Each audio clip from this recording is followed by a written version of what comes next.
Assalamualaikum warahmatullahi wabarakatuh. Perkenalkan, nama saya Farkun Ramadan Mahmud dengan NIM 121190026 dari Prodi Teknik Industri.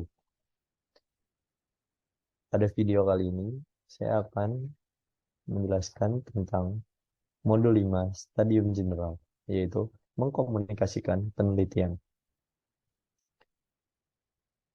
Empati adalah kapasitas unik manusia untuk merasakan pengalaman, kebutuhan, aspirasi, frustasi, kesedihan, kegembiraan, kecemasan, sakit hati, atau kelaparan orang lain seolah-olah itu adalah miliknya sendiri.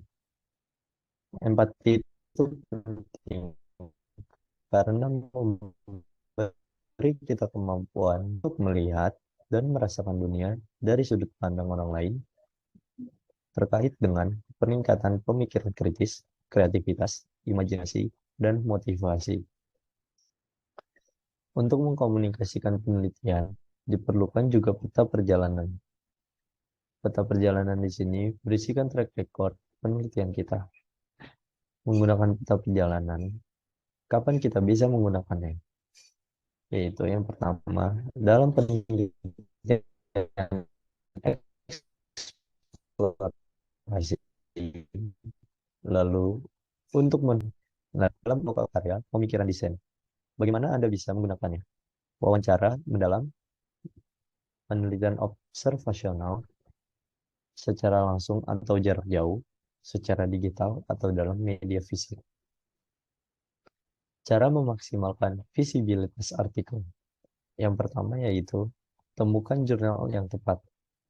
Jika Anda ingin artikel Anda mencakup audiens target Anda, memilih jurnal dengan ruang lingkup yang tepat untuk makalah Anda adalah langkah penting pertama.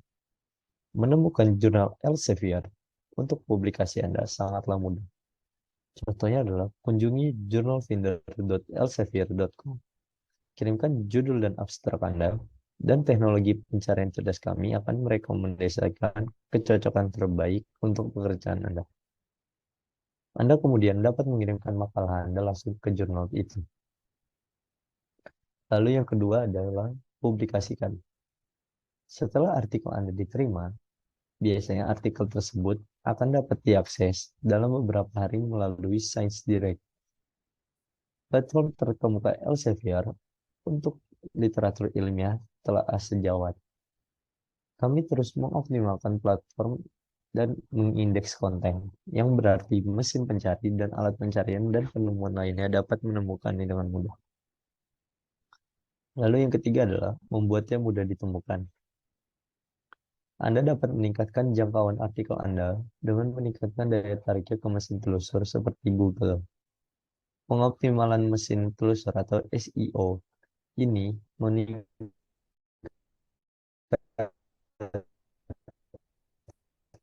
semakin dekat ke bagian atas daftar makalah Anda muncul, semakin besar kemungkinan untuk menarik pembaca, mendapatkan visibilitas yang lebih tinggi di komunitas akademik, dan berpotensi mendapatkan lebih banyak kutipan.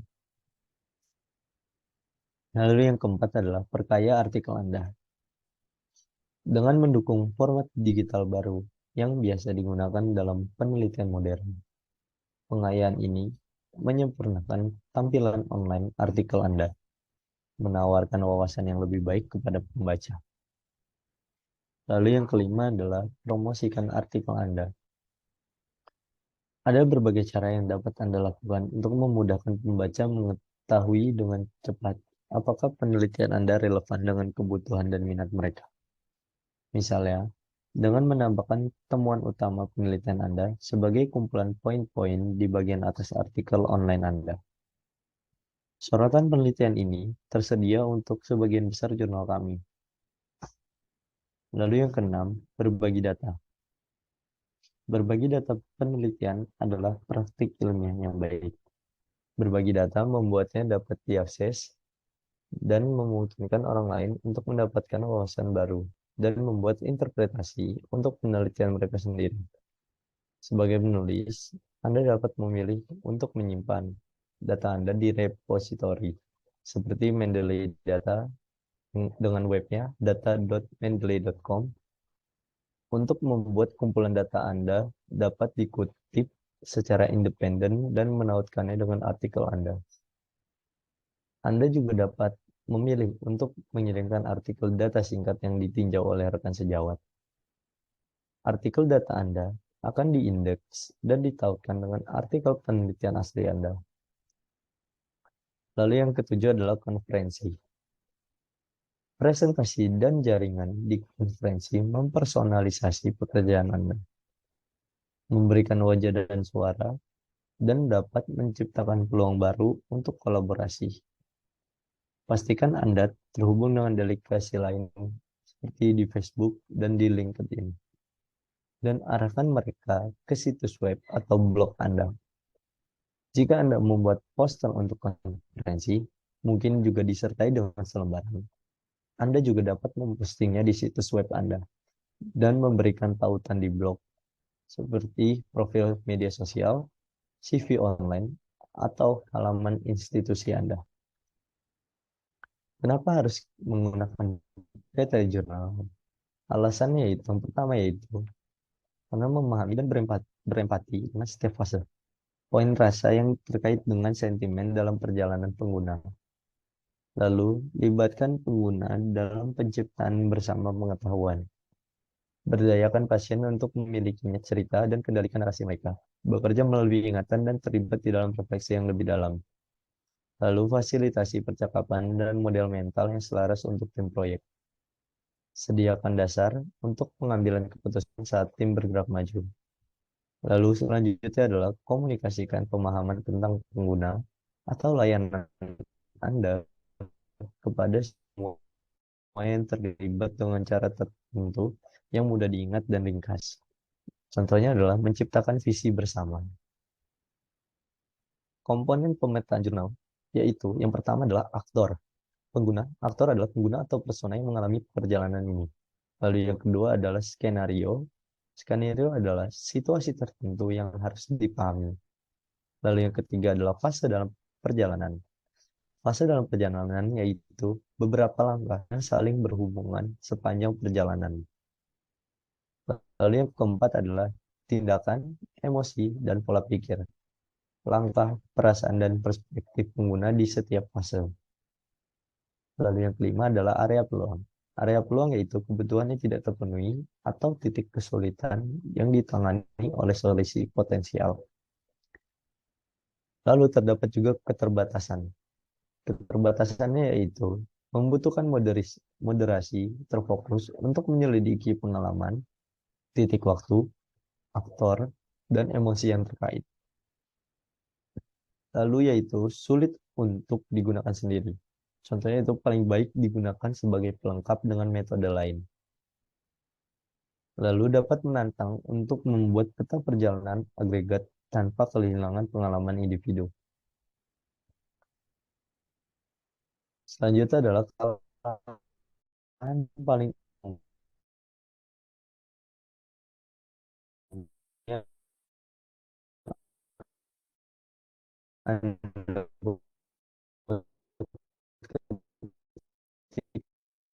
ketika mencoba untuk menerbitkan tinjauan sistematis.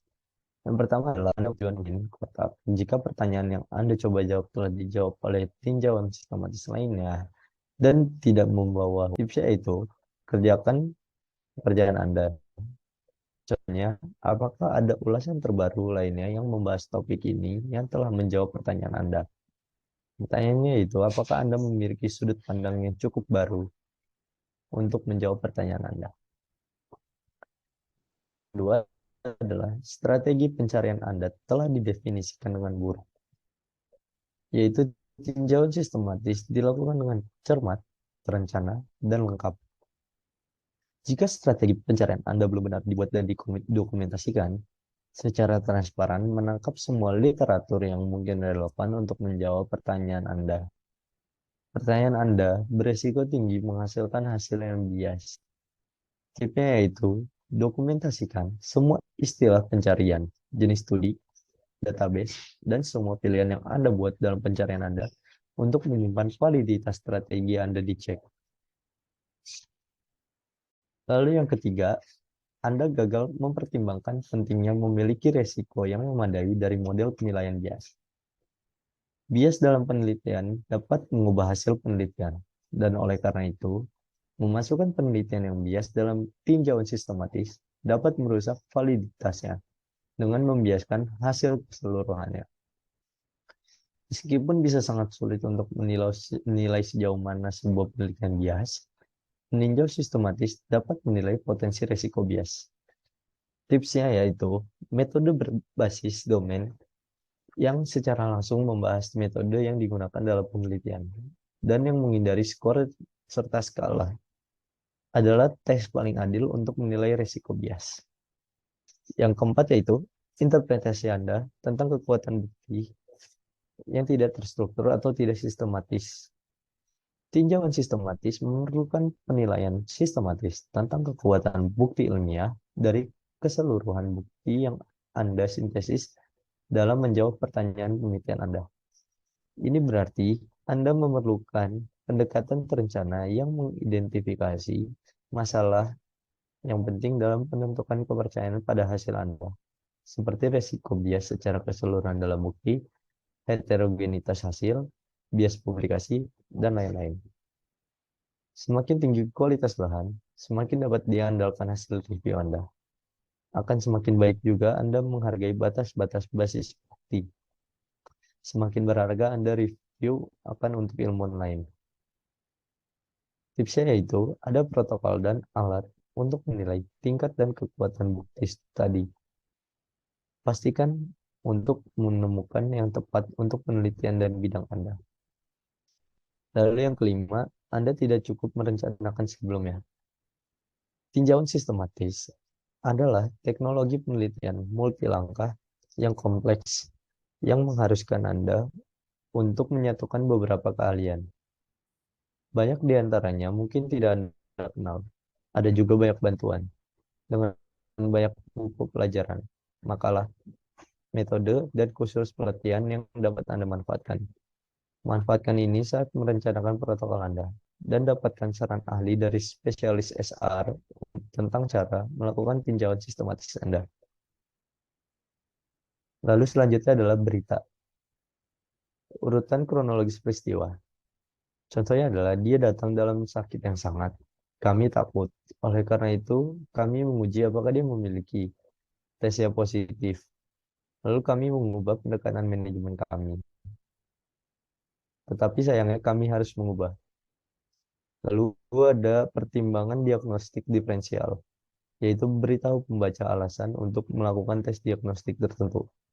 Lalu selanjutnya, proses pengambilan keputusan klinis, dukungan untuk kondisi yang dipertimbangkan, dukungan untuk penyelidikan tambahan interpretasi yang jelas dari hasil tes diagnostik. Lalu selanjutnya, menindaklanjuti. Akhir cerita dapat berkisar dari pemulihan penuh hingga kematian. Bagaimana mempersiapkan laporan kasus gaya MMCR? Yang pertama yaitu tentukan hari nol. Misalnya hari masuk rumah sakit, gejala pertama, dan lain-lainnya. Lalu berikan semua tanggal penting lainnya. Dan terakhir, pertimbangkan representasi grafis dari peristiwa pada garis waktu untuk kasus yang kompleks.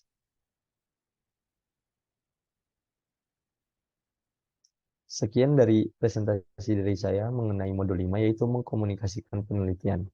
Kurang lebih mohon maaf.